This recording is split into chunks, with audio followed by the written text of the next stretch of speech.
I'm practicing the discipline of not having the last word. I heard that quote from Dallas Willard this morning on the John Ortberg Become New podcast. And as I was running today and thinking on the Ramble on the Run, I thought about that. And if you check out the podcast, they talk about giving up condemnation for Lent. Not a bad idea. But I want to come back to that quote.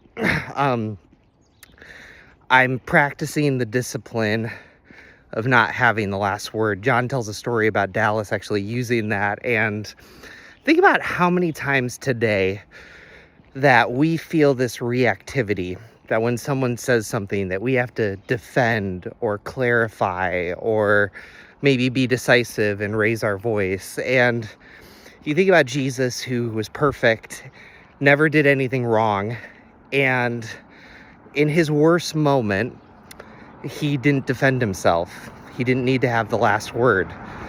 And we live in a culture that we have to have the argument, we have to have the perfect response.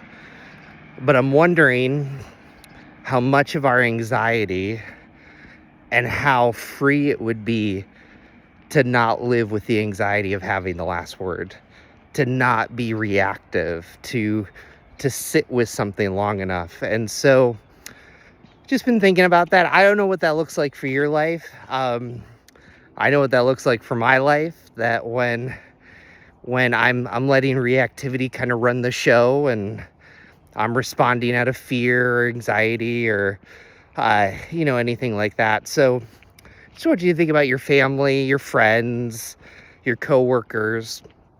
What would it look like for you to practice the discipline of not having the last word? Have a great day.